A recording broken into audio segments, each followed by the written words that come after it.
Hi hello ನಮಸ್ಕಾರ ಎಲ್ರಿಗೂ. Welcome to my YouTube channel.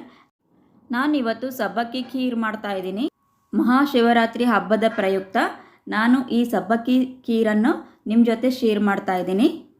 Shivaratri ಹಬ್ಬನೂ ಬರ್ತಾ ಇದೆ. ಶಿವರಾತ್ರಿ ಹಬ್ಬದಲ್ಲಿ ಬಹಳಷ್ಟು ಜನ ಉಪವಾಸ ಮಾಡ್ತಿರ್ತಾರೆ. ಈ ಥರ ಸಬ್ಬಕ್ಕಿ ಖೀರ್ ಮಾಡ್ಕೊತಾರೆ, ಕೆಲವರು ಸಬ್ಬಕ್ಕಿ ಕಿಚಡಿನೂ ಮಾಡ್ಕೊತಾರೆ. ನಾನಿವತ್ತು ಸಿಹಿಯಾದ ಮತ್ತು ರುಚಿಕರವಾದ ಸಬ್ಬಕ್ಕಿ ಖೀರ್ ರೆಸಿಪಿ ಮಾಡ್ತಾಯಿದ್ದೀನಿ.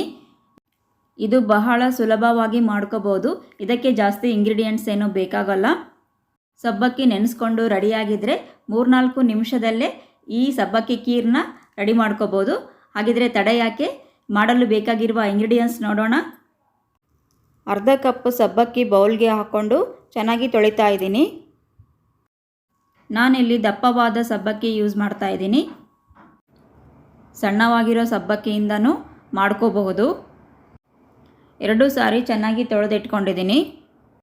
ಅರ್ಧ ಕಪ್ ಸಬ್ಬಕ್ಕಿಗೆ ಅರ್ಧ ಕಪ್ನಷ್ಟು ನೀರು ಹಾಕಿ 4-5 ಗಂಟೆ ನೆನೆಸ್ಕೋಬೇಕಾಗುತ್ತೆ. ಇದಕ್ಕೆ ಪ್ಲೇಟ್ ಮುಚ್ಚಿ ನೆನೆಯಲು ಬಿಡ್ತಾ ಇದ್ದೀನಿ. ಸಣ್ಣದಾಗಿರೋ ಸಬ್ಬಕ್ಕಿ ಯೂಸ್ ಮಾಡಿಕೊಂಡ್ರೆ 2 ಗಂಟೆ ನೆನೆಸ್ಕೊಂಡ್ರೆ ಸಾಕು. ಇದು 5 ಗಂಟೆ ನೆನೆಸ್ಕೊಂಡಿದ್ದೀನಿ. ನೋಡಿ ನೆನೆದು ಎಷ್ಟು ಸಾಫ್ಟ್ ಆಗಿದೆ ಅಂತ. ಇಷ್ಟು ನೆನೆಸ್ಕೊಂಡ್ರೆ ಸಾಕು.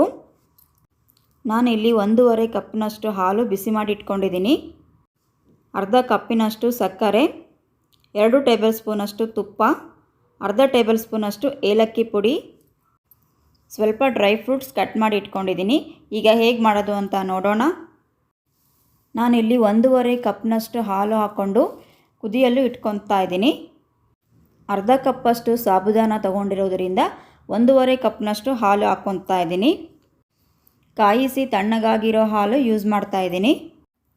ಹಾಲು ಸ್ವಲ್ಪ ಬಿಸಿ ಆದಮೇಲೆ ಇದಕ್ಕೆ ಅರ್ಧ ಕಪ್ಪಷ್ಟು ನೆನೆಸ್ಕೊಂಡಿರೋ ಸಾಬುದಾನ ಹಾಕ್ಕೊತಾ ಇದ್ದೀನಿ. ಹಾಕ್ಕೊಂಡಾದಮೇಲೆ ಚೆನ್ನಾಗಿ ಮಿಕ್ಸ್ ಮಾಡ್ಕೋಬೇಕು. ಸಾಬುದಾನ ಸ್ವಲ್ಪ ಕುದಿಯೋವರೆಗೂ ಕಂಟಿನ್ಯೂಸ್ ಆಗಿ ಈ ಥರ ತಿರುಗಿಸ್ಕೊಳ್ತಾ ಇರಬೇಕು. ಹಾಗೆ ಬಿಟ್ಟರೆ ಕೆಳಗಡೆ ಅಂಟ್ಕೊಳ್ಳುತ್ತೆ. 3-4 ನಿಮಿಷ ಚೆನ್ನಾಗಿ ಕುದಿಸ್ಕೋಬೇಕು. ಸಬ್ಬಕ್ಕಿ ನೆನೆಸ್ಕೊಂಡಿರೋದ್ರಿಂದ ಬೇಗನೆ ಕುದ್ಬಿಡುತ್ತೆ. ಇದಕ್ಕೆ ಅರ್ಧ ಕಪ್ಪಷ್ಟು ಸಕ್ಕರೆ ಹಾಕ್ಕೊತಾ ಇದ್ದೀನಿ. ಅರ್ಧ ಕಪ್ಪು ಸಾಬುದಾನಗೆ ಅರ್ಧ ಕಪ್ಪಷ್ಟು ಸಕ್ಕರೆ ಹಾಕ್ಕೊತಾ ಇದ್ದೀನಿ. ಇನ್ನೂ ನಿಮಗೆ ಜಾಸ್ತಿ ಸಿಹಿ ಬೇಕು ಅಂದರೆ ಇನ್ನೂ ಸ್ವಲ್ಪ ಹಾಕ್ಕೋಬೋದು. ಸಬ್ಬಕ್ಕಿ ಖೀರು ಸಿಹಿಯಾಗಿದ್ರೇ ರುಚಿಯಾಗಿರುತ್ತೆ. ಸಕ್ಕರೆ ಹಾಕ್ಕೊಂಡಾದಮೇಲೆ ಚೆನ್ನಾಗಿ ಮಿಕ್ಸ್ ಮಾಡ್ತಾ ಇದ್ದೀನಿ. ಸಕ್ಕರೆ ಕರಗೋವರೆಗೂ ಮಿಕ್ಸ್ ಮಾಡ್ಕೋಬೇಕು.